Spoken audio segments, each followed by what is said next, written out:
Bu liralaşma değil, dolarlaşma. Sen tut yıllar yılı reel kayba uğrasa da Türk lirası tutmayı tercih edenleri dövize giderler kaygısıyla KKM'ye davet et, onları dövizin getirisine alıştır, şu anki duruma göre normalde TL'de duracak olan 650 milyarı dövize endeksli hale getir, sonra da bunun adına liralaşma de. Ham aksine bu uygulama liralaşma değil, dolarlaşmadır. Başımızda büyük bir bela var. Dünyanın kıskandığı buluş olarak lanse edilen kur korumalı mevduat.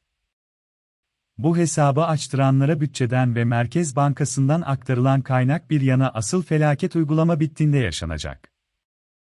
Bunu defalarca yazdık. Detaylı olarak da 10 ve 11 Ağustos'ta. Kur korumalı mevduat, döviz artmasın diye başvurulan bir uygulama ve atılan başka adımlarla birlikte bu uygulamaya liralaşma adı uygun görüldü. İyi de bu uygulama aslında tam tersi. Bu uygulama görünürde Türk lirası tutmayı teşvik ediyor gibi ise de geçmişte Türk lirası, cinsi tasarruf edenleri de dövizin getirisine alıştırdı. Liralaşma oldu aslında dolarlaşma. Merkez Bankası Başkanı Şahap Kavcıoğlu da bankanın bloğunda yer alan yazısında liralaşmanın öneminden ve alınan mesafeden söz ediyor. İyi güzel de, şu soruya bir türlü yanıt bulamıyoruz. Bu uygulama bittiğinde ne olacak? 1,3 trilyon dövize giderse. BDDK verilerine göre kur korumalı mevduat hesabının toplamı 2 Eylül itibarıyla 1 trilyon 308 milyar lira. Bazı ayrıntıların artık verilmediğini, verilerin karartıldığını hatırlatalım. KKM hesabının vadesini bilmiyoruz ama tahmin zor değil, özellikle gerçek kişiler ağırlıkla 3 ay vadeyi tercih ediyor. Bu hesapların ne kadarının doğrudan Türk lirası cinsinden açtırıldığını, ne kadarının DTH dönüşümü yoluyla oluşturulduğunu başlangıçta biliyorduk, daha sonra bu veri açıklanmaz oldu.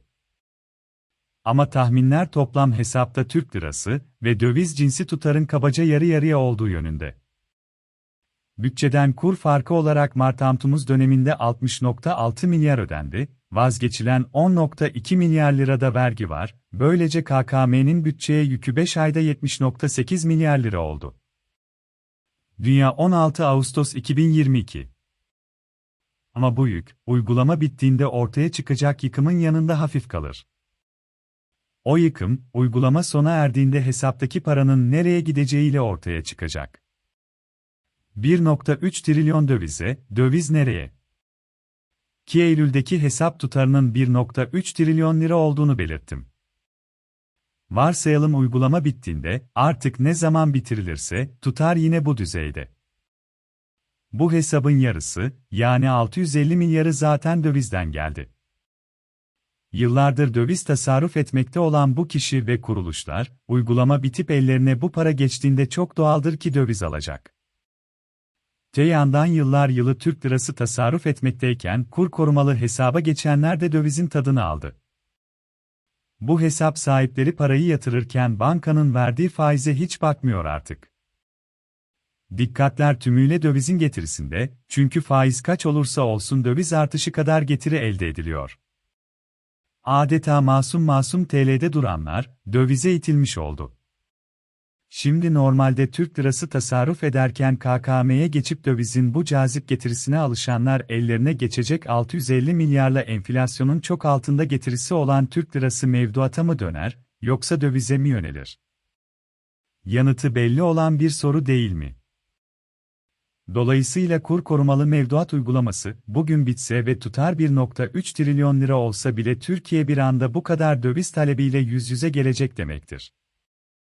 1,3 trilyon lira kaç milyar dolar döviz eder, hesaplayın artık. Liralaşma öyle mi? Zarar ettiği halde TL'de duran vatandaşı, dövize gitmesin diye KKM'ye davet et, adeta paranı dövize bağla diye teşvik et, yaklaşık 650 milyar lirayı dövize endeksli hale getir, yani döviz hesabını bir anlamda bu kadar, bugünkü kurla 36 milyar dolar büyüt, sonra da buna liralaşma de. Dövizden geçerek KKM hesabı açtıranların dövize dönmesi bile sıkıntı yaratacak.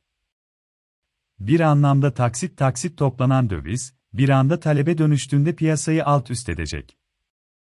Ya TL'den dövize dönecekler? Yani 1,3 trilyon lira döviz isterim dediğinde ne olacak? İyi liralaşamadığımız mı ortaya çıkacak? Yoksa vatandaşı liralaşmaya ikna edemediğimiz mi? Bunları düşünmeden bloglarda yazılar yazacağız, 1 liralaştık, 1 liralaştık ki sormayın diye. Bankalar yükü hazineye yıkmanın yolunu buldu. Kur korumalı mevduat uygulamasında bankaların uygulayacağı faize, nedendir bilinmez, en başta tavan getirildi. Bankalar KKM'ye en fazla politika faizi 3 puan faiz uygulayabiliyor. KKM başladığında politika faizi %14'tü, dolayısıyla en yüksek faiz %17 olabiliyordu. Daha sonra politika faizi %13'e düşürülünce tavan faiz de %16'ya inmiş oldu. Ancak çoğu banka ne daha önce %17 faiz uyguladı, ne şimdi %16 faiz uyguluyor. Çünkü bu oranlar tavan ve bankalar faizi daha düşük tutabiliyor. Vatandaş da kur korumalı mevduat hesabı açtırırken ya da hesabını yenilerken bankanın faizine neredeyse hiç bakmıyor. Çünkü kur artışı faizin altında kalmıyor ki bu oran önem taşısın. Kur artışı hep daha fazla ve faizle kur artışı arasındaki fark nasıl olsa hazine tarafından ödeniyor. Olan hazineye, dolayısıyla KKM hesabı açtırmayanlara oluyor.